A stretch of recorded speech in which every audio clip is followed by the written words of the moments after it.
என் அன்பு குழந்தையே, ஒரு சில முறை நான் சூட்சமமாக கூறினாலும் அதை நீ சரியாகவே புரிந்து கொள்கின்றாய். என்னிடம் தானே பேசினீர்கள் அப்பா, எனக்காகத்தானே இதை நீங்கள் சொன்னீர்கள் என்று என்னிடம் நீ கேட்கும்போது நானும் மகிழ்ச்சி அடைகின்றேன். என் செல்லமே, உனக்கும் எனக்கும் இருக்கும் பந்தம் இவ்வாறாகவே தொடர்ந்து கொண்டிருக்கும். ஏதேனும் ஒரு வடிவில் எப்போதும் நான் உன்னை சந்தித்துக் கொண்டுதான் இருக்கின்றேன். உனக்கான செய்தியை தினம் தினம் உன்னிடத்தில் நான் சேர்த்து கொண்டுதான் இருக்கின்றேன். உன்னிடத்தில் நான் எப்போதும் பேசிக்கொண்டேதான் இருக்கின்றேன். நீ சோர்ந்து போய் செயலிழந்து உட்காரும் போது என்னால் முடியாது, எனக்கு கிடைக்காது என்று நீ வருந்தி உட்கார்ந்து கொண்டிருக்கும் போது உன்னுள் ஒரு குரல் கேட்கின்றதல்லவா, உன்னால் முடியும், நல்லதே நடக்கும், எல்லாம் சரியாகிவிடும், அனைத்தும் நல்லதற்கே, உன்னுடைய அப்பா உன்னோடுதான் இருக்கின்றேன் என்றெல்லாம் உன்னுடைய ஆழ்மனதிலிருந்து ஒரு குரல் கேட்கின்றதல்லவா. அதுவே என்னுடைய குரல்தான் என் குழந்தையே. உனக்குள் நான் இருந்து கொண்டு உனக்கு ஏற்ற நேரத்தில் உனக்கு ஏற்றார் போல பதிலை உனக்கு நான் அவ்வப்போது சொல்லிக் கொண்டேதான் இருக்கின்றேன். நீ உற்சாகத்தை இழக்கும் போதெல்லாம் உனக்கு உந்துதலாய் இருந்து கொண்டு உன்னை உற்சாகப்படுத்தி கொண்டுதான் இருக்கின்றேன்.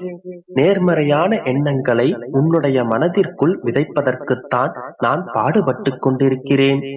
நீ பூஜைகள் செய்யும் போதெல்லாம் உனக்கருகில் நான் நின்று கொண்டுதான் இருக்கின்றேன். நீ கண்களை மூடி என்னை பிரார்த்திக்கும் போதும் உன்னுடைய கண்களுக்கு முன்னால் தான் நான் நின்று கொண்டு உன்னை பார்த்து கொண்டிருக்கிறேன். நீ என்னை தேடி என்னுடைய ஆலயம் வரும்போதெல்லாம் நான் உன்னை பார்த்து கொண்டுதான் இருக்கின்றேன். உன்னுடைய மேனி சிலிர்த்ததல்லவா, ஏதோ ஒன்று உன்னை கடந்தது போல உனக்கு தோன்றியதல்லவா, ஒரு கணம் மெய் சிலிர்த்தாய் அல்லவா. இவ்வாறாகத்தான் ஒவ்வொரு முறையும் உன்னை நான் சந்தித்துக் கொண்டிருக்கிறேன். நீயும் ஒரு சில நொடி என்னை உணர்ந்து உன்னுடைய கண்களை திறந்து என்னை பார்த்திருக்கிறாய். நீ உன்னுடைய கைகளில் என்னுடைய பிரசாதத்தை ஏந்தி நடக்கும் போது கூட நான் உன் அருகில்தான் நடந்து கொண்டிருந்தேன். என்னுடைய வேண்டுதல்களை நிறைவேற்றுங்கள் அப்பா, என்னால் இதற்கு மேல் தாங்க முடியவில்லை, நீங்களே கதி என்று உங்களிடத்தில் நான் வந்தேன் என்று இரு கை கூப்பி என்னை வணங்கும் போதெல்லாம் நான் நெகிழ்ந்தேன். என்னுடைய பிரார்த்தனைகள் உங்களுக்கு கேட்கின்றதா? என்னுடைய பிரச்சனைகளை எப்போது தீர்ப்பீர்கள் என்று நீ ஏக்கத்துடன் என்னை பார்ப்பது எனக்கு புரிந்தது என் செல்லமே. இப்போது புரிகின்றதா? உன்னுடைய அப்பா உன்னை மட்டும்தான் பார்த்து கொண்டிருக்கிறேன். உன்னுடைய ஒவ்வொரு அசைவையும் கூட நான் கவனித்துக் கொண்டுதான் இருக்கின்றேன். நான் சொன்ன அனைத்தையும் நீ உணர்ந்தாயானால் அதன் பிறகு நீ கவலைப்படாமல் தைரியமாய் இரு. நான் உன் அருகில் தான் இருக்கின்றேன். கூடிய விரைவில் உன்னுடைய வேண்டுதல்கள் நிறைவேறும். சந்தோஷ செய்திகள் உன்னை தேடி வந்து சேரும். நல்லதே நடக்கும். என் குழந்தையே, முயற்சிக்கும் காரியமெல்லாம் தோல்வியில் முடிகின்றதே என்று மனமுடைந்து உட்கார்ந்திருக்கிறாயா? தொடங்கும் முன் தயங்காதே, தொடங்கிய பின் நடுங்காதே, இடையில் நீ உறங்காதே, வேதனையைக் கண்டு பதுங்கி விடாதே. சோதனைகள் 1000 வரும், துவண்டு போகாதே. உனக்கான விடியல் நிச்சயம் விடியும். அந்த விடியலில் நீ சாதித்து நிற்பாய். குழந்தையே, எதுவும் கிடைக்கவில்லை, ஆசைப்பட்டது எதுவும் நிறைவேறவில்லை என்று வருத்தப்பட்டு கொண்டிருக்காதே. கடன், பகை, நோய் இந்த 3ம் இல்லாமல் குடிசையில் நீ வாழ்ந்தாலும் நீ கோடீஸ்வரன் தான். பசித்த வயிறு, பணமில்லா வாழ்க்கை, பொய்யான உறவுகள், இவை 3ம் ஒரு மனிதனுக்கு கற்றுக் கொடுக்கும் பாடங்கள் மதிப்பு வாய்ந்தது. இந்த பாடங்களை எவனொருவனாலும் கற்றுக் கொடுக்க முடியாது. என் அன்பு செல்வமே, கூடிய விரைவில் உன்னுடைய கஷ்டங்களுக்கு ஒரு முற்றுப்புள்ளி வரும். உன்னுடைய வறுமைகள் நீங்கி நீ நல்ல நிலைமைக்கு வருவாய். குழந்தையே, ஒன்றை மட்டும் நினைவில் வைத்துக்கொள். ஒருவேளை உணவுக்காக கூட கஷ்டப்படும் மக்கள் இருக்கிறார்கள். உனக்கு கிடைக்கின்றது என்பதற்காக உணவை வீணாக்காதே. உணவை தலைகுனிந்து உண்பது பூமிக்கு நன்றி கூறத்தான். தண்ணீரை தலை நிமிர்ந்து குடிப்பது மேகத்திற்கு நன்றி கூறத்தான். இவை இரண்டிற்கும் உரிய மதிப்பை கொடு. உன்னுடைய வாழ்க்கையில் வறுமையே இருக்காது. முயன்றால்தான் உன்னுடைய பாதையில் பூக்கள் பூக்கும். நம்பிக்கை மட்டுமே உன்னை உனக்கு அடையாளம் காட்டும். நீ உழைக்க நினைத்தாலே நொடிகள் இனிமையாகும். தங்கமே, உன்னை நீ உணர உணர உண்மை உன்னுடன் உறவு கொள்ளும். உண்மை உனக்கு புரிய புரிய கருமை உன்னை விட்டு செல்லும். பிள்ளையே, துரோகிகள் மீது நம்பிக்கை வைத்ததற்காக வருத்தப்படாதே. நீ வைத்த நம்பிக்கைதான் துரோகிகளை உனக்கு அடையாளம் காட்டியது. எப்போதுமே உன்னுடைய கடந்த காலம் உன்னுடைய எதிர்காலத்தை தீர்மானிக்காது. அதனால் கடந்த காலத்தை நினைத்து வருத்தப்படாதே. நேற்று கஷ்டப்பட்டு விட்டாய் என்பதற்காக இன்று நீ அழுது கொண்டு உட்கார்ந்திருந்தால் நாளை எப்படி நீ மகிழ்ச்சியாக வாழ்வாய்? விமர்சனங்களை கடந்துவிடு. பாதைகள் தெளிவு பெறும். உன்னுடைய அப்பா சொல்வதை ஒரு கணம் கேள்.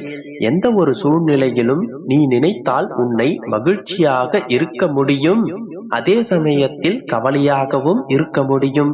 எப்படி இருக்க போகின்றாய் என்பதை நீதான் முடிவு செய்ய வேண்டும். உன்னுடைய மன நிம்மதிக்காக ஒரு ரகசியம் கூறுகிறேன், கேள்.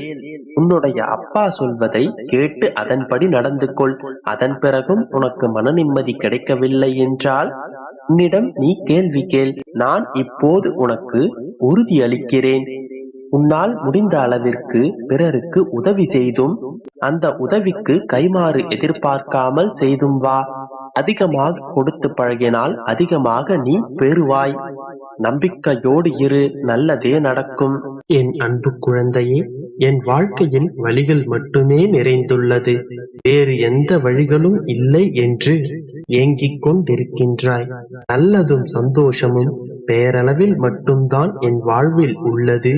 ஆனால் துன்பங்கள், துயரங்கள், சோதனைகள், துக்கங்கள் என்று எல்லாவற்றையும் நான் அனுபவித்து விட்டேன். நான் மற்றவர்களிடத்தில் அன்பு செலுத்தினால் ஏமாற்றம்தான் கிடைத்தது. நான் மற்றவர்களுக்கு உதவினேன், துரோகம் கிடைத்தது. நான் மற்றவர்களுக்காகவே வாழவும் செய்தேன். என்னை கை நழுவி விட்டு சென்று விட்டார்கள். இந்த வாழ்க்கை என்ன ஒரு வழி பாதையா? துன்பங்கள் மட்டுமே வந்து கொண்டிருக்கின்றது என்று தானே இப்பொழுது இந்த நொடி நீ யோசித்துக் கொண்டிருக்கின்றாய். இதோ உனக்கு பதில் தரவே இன்று நான் உன்னிடம் வந்துள்ளேன். இந்த மனித வாழ்க்கை எப்பொழுதும் ஒரு வழி பாதை அல்ல. இந்த வாழ்க்கையில் உள்ள அனைத்திற்கும் இரு வழிகள் எப்பொழுதும் இருக்கும். அப்படி இருக்க உன்னுடைய பிரச்சனைகளும் அதற்கான காரணங்களும் உன் அப்பா நான் அறிவேன். இந்த வாழ்க்கை பயணத்தை துவக்குவதற்கு பிறப்பு என்கின்ற வழியை ஏற்படுத்தி அனைவரும் வருகின்றார்கள். பயணம் முடிந்தவுடன் இறப்பு என்கின்ற வழியில் சென்று விடுகிறார்கள். இரவு ஒரு வழியில் வந்தால் பகல் வேறு வழியில் வரும். அப்படித்தான் குழந்தையே உன் வாழ்க்கையில் வரும் பிரச்சனைகளும். ஒரு வழியில் பிரச்சனைகள் வந்தால் மறு வழியில் சென்றுதானே ஆக வேண்டும். இங்கு எதுவும் நிலைத்திருக்கப் போவதில்லை, நிரந்தரமும் இல்லை என்று நீயே அறிவாய் அல்லவா?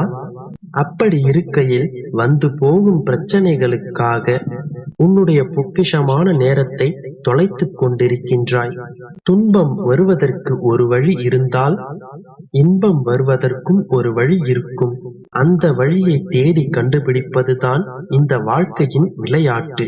இந்த விளையாட்டில் ஒளிந்திருக்கும் ஒவ்வொன்றையும் நீ கண்டுபிடித்தே ஆக வேண்டும்.